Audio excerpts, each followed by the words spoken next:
Welcome everyone, Simon here from the Whales of Wall Street.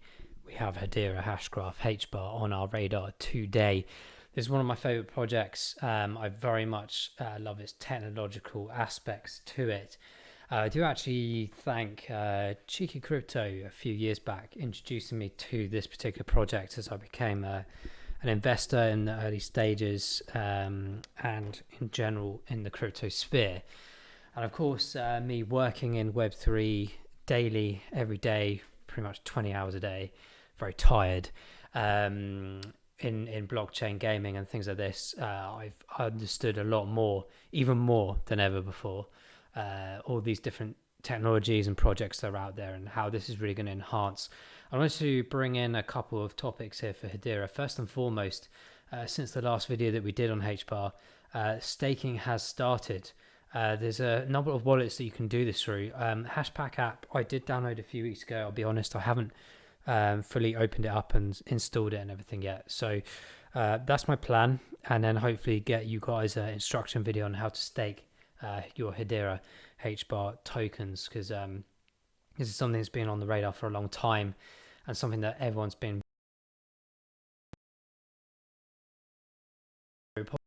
is slightly late. I'm sure you guys have probably heard it already, but for those that didn't know, that is there now, and there's some instructions on Hedera right now as well through social media and stuff like this. So this is great because in a bear market, in my opinion, it's a great time to, of course, accumulate in boring markets. This is where people make money, but also if there's a staking capability in any of these projects, it's always good because not only do you stop yourself from trying to sell things in silly conditions, but also the opportunity to let the money do the work for you, as they say. So really advantageous on this point.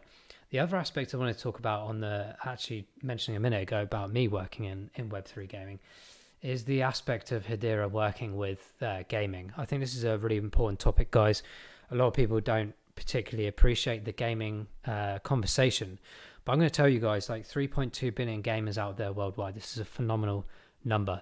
720 million people annually, globally, on an annual basis, watch game streams. 720 million. So big, such big numbers, guys, for view to earn mechanisms, play to earn. But this was back in February this year. The reason I bring it into a bit more attention right now is there's a lot of games, progressing and developing heavily right now in these slow bear markets, right? But Hedera has a really big aspect to it. What I love about Hedera, guys, is not only the backing of the amazing partners and the founding partners, if you like, but its tenacity, its diversification in what it can achieve, what it can do. It's very much got its fingers in loads of different pies, and one of those is gaming, and that's where I get quite excited about, because I'm a gamer since I was a kid, and I've still got all my old retro consoles and stuff like this, but I was always fascinated. I mean, I work in Web3 gaming right now, so I know the technological aspects, what's capable of things like digital ownership, the inspiration of the technology of Web3 to have potential collaborative games in the near future, big battle royales between 4 or 5 different games and characters, you moving your items across from game to game, all this cool stuff, right? So this back in February was really exciting for me when I first read this. I've only started really doing the HBAR videos. I didn't really think there was much interest on this channel from you guys, but it seems like you love them, and we get a lot of views on these kind of videos. So I want to keep that going because it is a project I've been holding for a number of years. I don't know why I didn't do more videos on HBAR in the past, but here we go. But yeah, Ubisoft, obviously a massive gaming publication house, and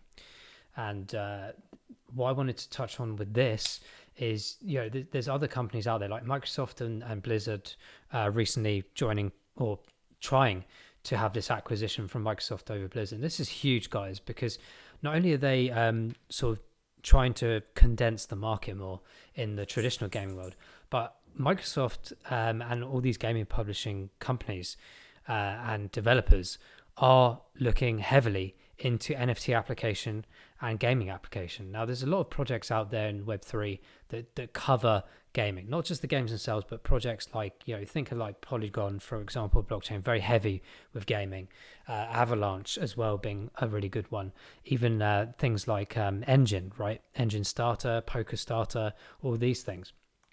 Now, when HBAR got involved, I was like really interested and excited about this because, of course, we go back to this point about the partnerships that Hedera have, and there's a multitude of them, specifically in technology, and of course now gaming aspirations as well.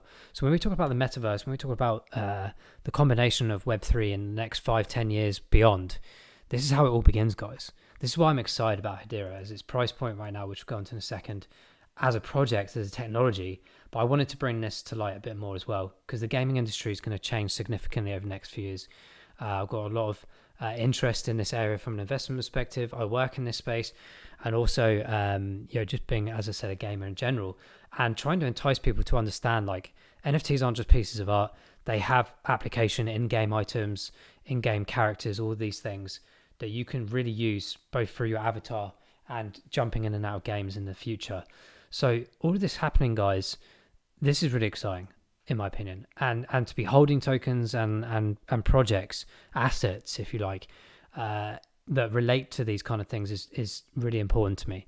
And it should be for you guys out there as well. When you do your research, it's really important to understand the diversification between all the different projects, and particularly with Hedera. I think this is something that goes a bit under the radar as the gaming arm, or what's to come from the gaming arm with Hedera. So I just thought I'd bring those points to you as another reason why I hold it, and excited about Hedera in general. On that point, let's jump into the chart. I'm going to wrap this up because my rice is nearly done and I don't want it to burn. We have the indicators on the right hand side here showing not great performance still. However, I will reiterate, like I did on many videos the last few days, this 85% drop over a year is quite significant, obviously, but it's also a really good positive thing in the sense that we've got so much more room to move in the future. Here's the top areas, or some of the top areas that we've seen in previous times for Hedera back last year, pretty much a year ago. Can you believe it already? But we're floating all the way down here right now, guys, to the bottom areas, right?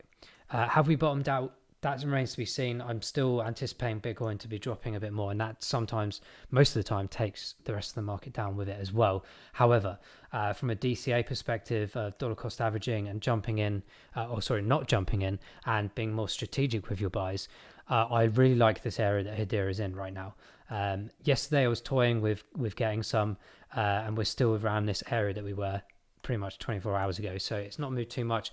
I'm merely waiting, guys, for this marker here, the 0.058 marker on the Fib retracement. This is taking one of the most recent low points and one of the most recent high points, and we can see a pattern. We can see the information here in the data showcasing the areas that we're trying to get support on. So right now we're playing with this area.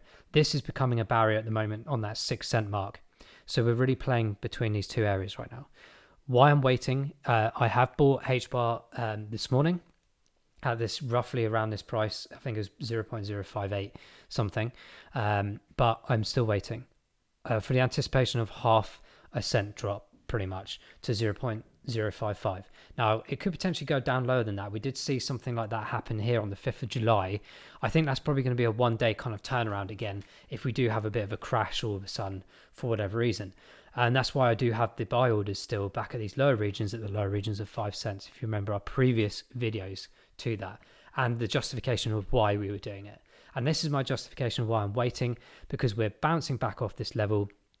Is, if you look closely, it went up today and it couldn't quite penetrate the 6 cent mark again. So in my anticipation, we've got these markers here. It's saying strong sell. I don't really pay too much attention to that. But what I am interested in is these particular areas on the MACDs and the RSIs. So the RSI is at a good point. That's why I bought it this morning. I'm still waiting to see if we come down to maybe a 40 mark on that 14 day and maybe around to 42-ish on the 28 day. The MACDs here, if we just bring this into the equation as well, let's move it about. It always moves around. I don't know why it keeps doing this to me. It's so annoying. Anyway, let's just drag this down here. So if I just zoom in the best I can, guys, it's quite minute detail here. So you can see the MACD, it's calming itself down, it's layering itself, but the blue line down here is indicating the bit of the bear move, and you can see that in the volumes here as well. Quite significant volumes, to be fair, considering the intake over the last 3 days. So some people are perhaps still umming and ahhing whether they should be holding right now or selling, whatever. But this movement here is very wide, it's very deep. This would indicate to me that we've still got some progression downwards, albeit not maybe massive amounts, but certainly something for me to really think about trying to grab some at those lower regions as well. That's what I'm doing. In fact, I draw it in here. I have got a buy order literally just around 0.056, and I've still got this lower one down here at the lower regions of 5 cents, as I said just a minute ago. And that's my plays, guys. If it plays around this a bit more, probably in the next couple of days, I will buy another chunk around this area. But I'm just waiting a bit more patiently to see if this comes in, because the data's showing and looking like it's just slightly unstable still, that we might see some progression downwards. Not significant, as I said, but enough for me to make a good accumulation and a bit of a saving on a fantastic asset and project. So that's my thoughts, guys, on Hedera. Let us know what you think in the comments below. Have you been holding your bags to Hedera? Have you been buying like I have in DCA averaging? Really interested to know. Let us know what you think about the gaming aspect as well, and Hedera in general, because I think this is a top project. I think there's huge moves to come in the future, hopefully in the next year, but certainly in the very long-term future as well. I'm holding this. I'm accumulating. Thanks for watching, guys. We'll see you in the next one. Bye-bye.